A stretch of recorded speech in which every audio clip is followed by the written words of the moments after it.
2,8승! 안녕하십니까, 2,8승 과장입니다. 그동안 구독자 여러분을 부의 서행 차선으로 안내해드려 대단히 죄송합니다.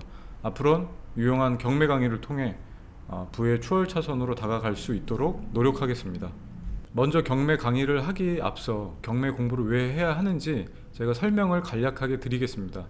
지금 동아일보 경제뉴스를 보시면 10월 가계대출만 2.5조가 급증했다. 가계부채 위기 땐 외환위기의 몇십 배가 발생할 수 있다. 이렇게 지금 현재 저희의 경제 상황은 좋지 않습니다. 또한 이뿐만이 아니고 가계빚은 1,900조 코앞, 그리고 고금리에도 사상 최대의 대출을 계속 일으키고 있죠. 지금 대출이 눈덩이처럼 계속 쌓여가고 있습니다. 또한 치솟는 기업대출도 불안불안, 연체율도 2년 3개월 만에 최고치다. 모든 경제 뉴스가 좋지 않습니다. 하지만 저희는 이러한 위기는 저에게 곧 기회가 될 수 있습니다. 따라서 저희는 미리 경매 공부를 해야 합니다. 먼저 부자 아빠를 보시면 경매 투자나 임대소득으로 부동산 소득을 극대화시키고, 그리고 주식이나 채권 투자로 계속해서 지출보다 수입을 더 늘려나갑니다. 가난한 아빠는 저희 같은 직장인들입니다. 9시에 출근해서 사실 집에 돌아오면 잠자기 바쁩니다. 언제 투자 공부를 하고 언제 경매 투자를 합니까? 하지만 이럴 때일수록 저희는 돈이 나를 대신해서 일할 수 있는 시스템을 마련해야 합니다.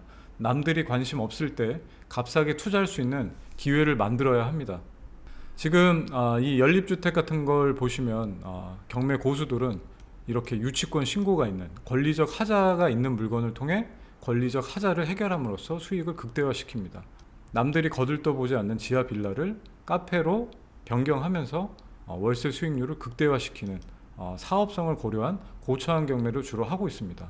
최근 낙찰된 경매 사례를 하나 보여드리면, 안성시 중리동의 안성중리 동광 아파트가 처음 시작가가 1억 6,800만 원이었지만 한 번 유찰돼서 1억 2,790만 원에 이 김영현 씨가 낙찰을 받았습니다.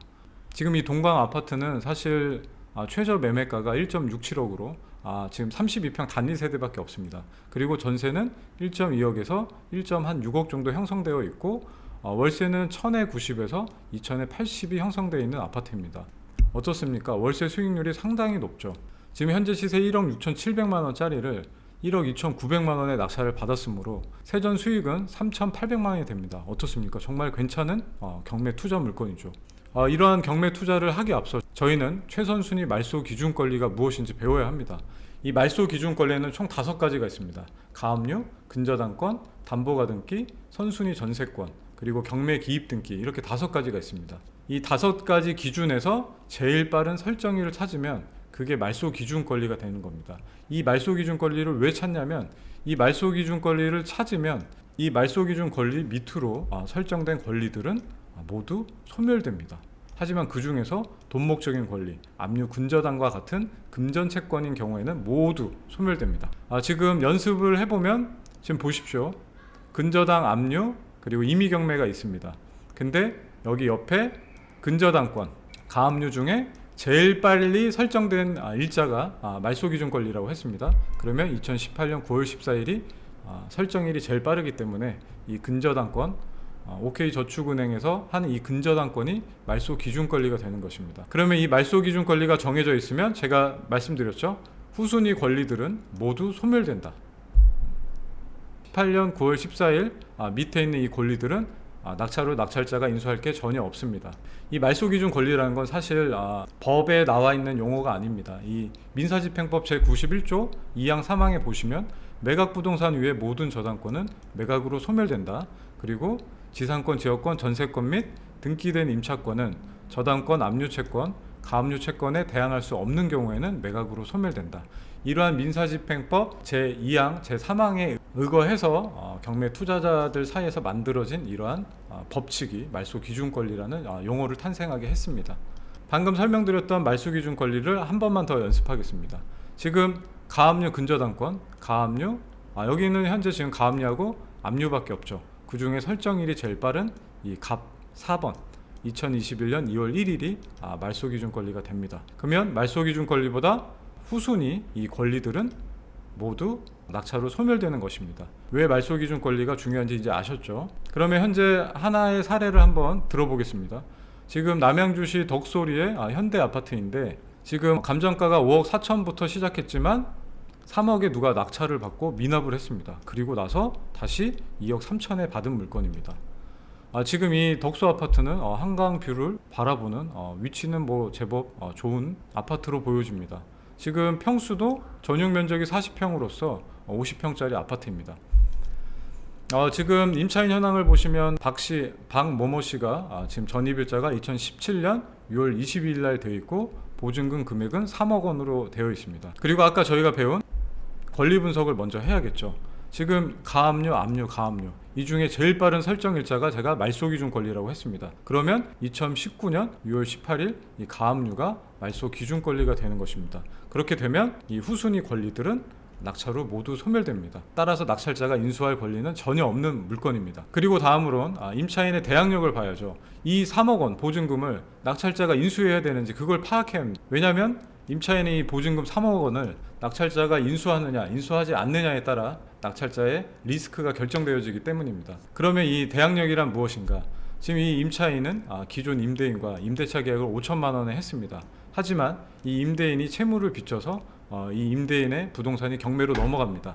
근데 그 경매로 넘어간 거를 새로운 소유주가 낙찰을 받으면 이 임대인의 지위를 승계받게 됩니다. 그렇게 되면 이 임차인이 대항력이 있는 임차인이면 임대인과 체결했던 이 보증금 5천만 원을 이 새로운 소유주에게 요구할 수 있는 권리입니다. 이 5천만 원이란 보증금을 돌려줄 때까지 저는 집에서 나가지 않고 대항할 수 있는 그런 힘을 대항력이라고 합니다. 그래서 이 대항력 있는 임차인이 되기 위해서는 대항 요건을 지녀야 합니다. 이 대항 요건은 주택임대차보호법 제3조에 나와 있죠. 주택의 인도와 주민등록을 마친 그 다음날 0시부터 발생한다. 이 주택의 인도라는 것은 저희가 실질적으로 그 주택에 이사 간 날이 사실 주택의 인도입니다. 왜냐하면 기존 소유자로부터 키를 받고 저희가 점유하기 때문이죠. 그리고 이 주민등록을 마친 때라고 하면 저희가 전입신고 한 날을 의미합니다. 그래서 이사하고 주민등록 전입신고를 마치면 그 다음날 0시에 저희는 대항력을 취득하게 되는 것입니다. 그래서 임차인 박씨의 대항력 발생일은 전입일자 다음날 0시가 대항력 발생일이 되는 것입니다. 좀 더 대항력 발생일을 연습해 보겠습니다. 지금 이 말소기준 권리가 2022년 8월 1일 날 설정되어 있습니다. 그리고 그 전에 김철수 씨가 5월 1일 날 이사를 하고 6월 1일 날 전입신고를 했습니다. 그러면 대항 요건인 주택의 인도와 전입신고를 마친 다음날 0시가 대항력 발생일이 됩니다. 따라서 이 김철수 씨는 대항력이 있는 임차인이라 불립니다. 그리고 이 전입신고를 늦게 한 이 말소기준 권리보다 전입신고를 늦게 한 김영철 씨는 대항력이 없는 임차인이 됩니다. 따라서 제가 설명드렸듯이 대항력이 있는 임차인만 낙찰자에게 못 받은 보증금을 돌려달라고 요구할 수 있는 것입니다. 따라서 대항력 발생 시점이 말소기준 권리보다 빠르면 낙찰자는 임차인에게 보증금을 반환해줘야 하는 것입니다. 대항력 없는 임차인인 경우를 한번 살펴보겠습니다. 이 김영대 씨가 있는데 김영대 씨가 전입일자가 2018년 2월 23일 그리고 확정일자 이건 필요 없습니다. 주택의 인도와 주민등록을 마친 다음날 0시가 대항력 발생일입니다.